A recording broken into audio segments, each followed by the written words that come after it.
जय श्री कृष्ण दोस्तों।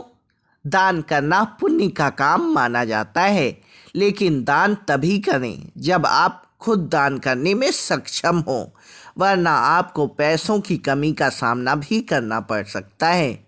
तो चलिए दोस्तों, आज हम लोग जानते हैं गरुड़ पुराण में भगवान विष्णु ने दान के बारे में क्या बताया है।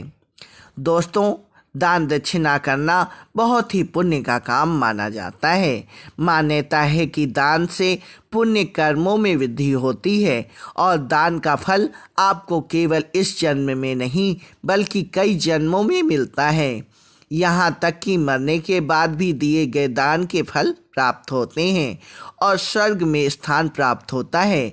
वहीं दान दक्षिणा करने से भगवान भी प्रसन्न होते हैं, लेकिन स्वयं दरिद्र होते हुए दाता बनना आपको भारी पड़ सकता है। इसलिए दान तभी करें जब आप आर्थिक रूप से दान देने में सक्षम हों। गरुड़ पुराण के आचार कांड में नीति सार के अध्याय में सुखी व समृद्ध जीवन के लिए कई कामों के बारे में बताया गया है। इसमें से एक कार्य है दान। इसमें एक श्लोक के माध्यम से दान का महत्व और दान कब करना चाहिए इसके बारे में बताया गया है।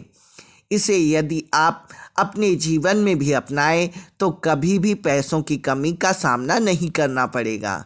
तो चलिए दोस्तों, जानते हैं गरुड़ पुराण में वर्णित इस श्लोक के बारे में। गरुड़ पुराण में बताया गया है कि किसी भी व्यक्ति को उस स्थिति में दान नहीं करना चाहिए जब वह खुद दरिद्र हो। दरिद्र होकर दाता बनने से आप कंगाल हो सकते हैं। इसके अलावा दिखावे के लिए दान करने से बचना चाहिए, बल्कि दान उतना ही करें जितना आपके सामर्थ्य में हो। इससे बढ़कर दान करना आपको भारी पड़ सकता है और बाद में परेशानियों को झेलना पड़ता है।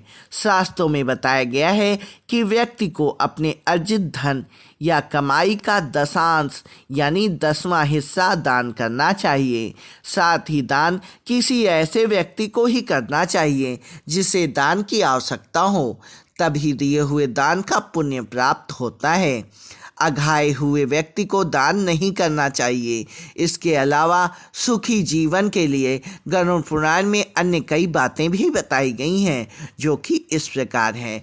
धन होने के बाद भी कंजूस नहीं बने रहना चाहिए। दोस्तों, दरिद्र होने पर दाता ना बने और धन होने पर कंजूस भी ना बने। यदि आप सामर्थ्य हैं तो गरीब व ज़रूरतमंदों की मदद जरूर करें।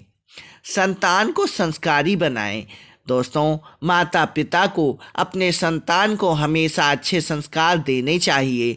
जो लोग ऐसा नहीं करते उन्हें समाज में अपमानित होना पड़ता है। इसलिए अच्छे कर्म और विचारों के साथ बच्चों का पालन पोषण करना चाहिए। इसके साथ ही दोस्तों, गरुड़ पुराण में बताया गया है कि स्वयं के लाभ के लिए दूसरों को नुकसान नहीं पहुंचाना चाहिए। खुद के लाभ के लिए कभी भी किसी का बुरा नहीं करना चाहिए। ऐसा करने से आप पाप के भागी बन जाते हैं। इसके अलावा अधर्मी लोगों की संगत कभी नहीं करनी चाहिए। दोस्तों, संगति का प्रभाव किसी व्यक्ति पर सबसे अधिक पड़ता है, इसलिए अधर्मी और गलत लोगों की संगत से पूर्णतः बचना चाहिए।